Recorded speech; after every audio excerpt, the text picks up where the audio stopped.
ආයිබෝවන් හැමෝටම මම ශෛලික ඒකනායක මම O level ගණිතය උගන්වන ගුරුවරයෙක්. හරි ඉතින් මම මේ පණිවිඩය කියන්න ගත්තේ ගණිතය උගන්වන ගුරුවරුන්ට. හරි ළමයින්ට නෙමෙයි ගුරුවරුන්ට. ඇත්තටම මේක අහගෙන ඉන්න ගුරුවරු වැරදිව තේරුම් ගන්න එපා. කියන්නේ මේක ලොකු මම පොරක් වෙන්න හිතලා මම මේ කරන එකක් නෙමෙයි. ඇත්තටම මම මේ ගත්තේ පොඩි අඩුපාඩුවක් කියන්නේ ගණිත ඉගෙන ගන්න ළමයින්ගේ තියෙන අඩුපාඩුවක් සම්බන්ධව මම කතා කරන්නේ. මට හම්බෙන සිසුන් ගොඩ දෙනෙක් සාමාන්‍යයෙන් ගණිතයට දුර්වල ළමයි. ගොඩාක් හම්බෙන්නේ 90%ක්ම හම්බෙන්නේ මට උගන්වන්න ගණිතයට දුර්වල ළමයි. හරි. ඉතින් බොහොම සුළු පිරිසකට මම අධ්‍යාපනය දෙන්නේ.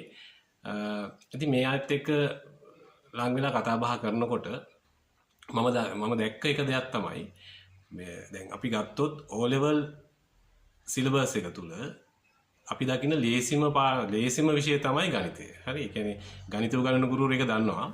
ඒක තමයි දේශිම විෂය.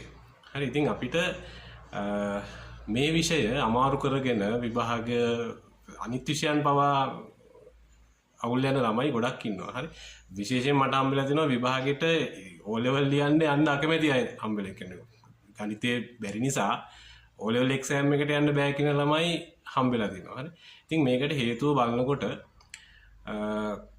මම දැක්ක විශේෂම හේතුව තමයි දැන් ගණිතයේ තියෙන ගණිතය විෂය ලේසි.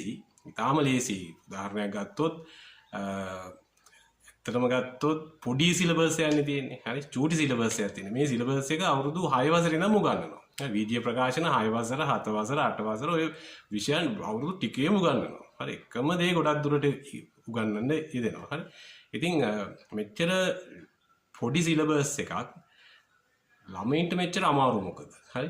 ඒක තමයි තියෙන ගැටලුව. ඉතින් මේකයි කතන්දරේ. හරි. මට තේරුණ දේ තමයි ගොඩාක් ළමයින්ට මේ ගණිතයේ තියෙන භාෂාව තේරෙන්නේ නැහැ. එකක්.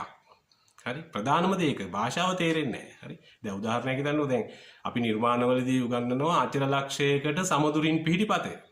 හරි. අපි කියනවා මෙහෙමයි අචල ලක්ෂය සමදුරින් පිහිටිපතේ මෙහෙම තමයි නිර්මාණය කරන්න කියලා. අපි දැන් මේක උගන්වනවා. හරි. නමුත් ළමයා දන්නේ නැහැ අචල ලක්ෂයක් කියන්නේ මොකක්ද කියන එක. හරි. අචල ලක්ෂයකට සමදුරින් මේ කියන වචන අචල ලක්ෂයකට සමදුරින් පිහිටිපතේ මේ කියන වචන අතරේ තේරුම දන්නේ නැහැ. හරි. ඉතින් මේක අර බලාගෙන ඉඳලා ගොඩක් දුරට ගොඩ යන ළමයි ඉන්නවා. දැන් අපි ළමයි 100කට ඉගන්නුවොත් ඔක තේරුමත් එක්ක දැනගෙන ඔය පතේ අඳින ළමයි ඉන්නේ සාමාන්‍ය 25ක් විතර වගේ. හරි. තව ටිකක් ඉන්නවා අර බලන් ඉඳලා දැන් සාමාන්‍යයෙන් බයික් එකක් ගලවනවා බලන් ඉඳලා ඒක ආයේ හදන්න පුළුවන් හැකියාව තියෙන ළමයි ඉන්නවා. අන්න ඒ වගේ ටයිප් එකේ උන් ටික මේක ඒක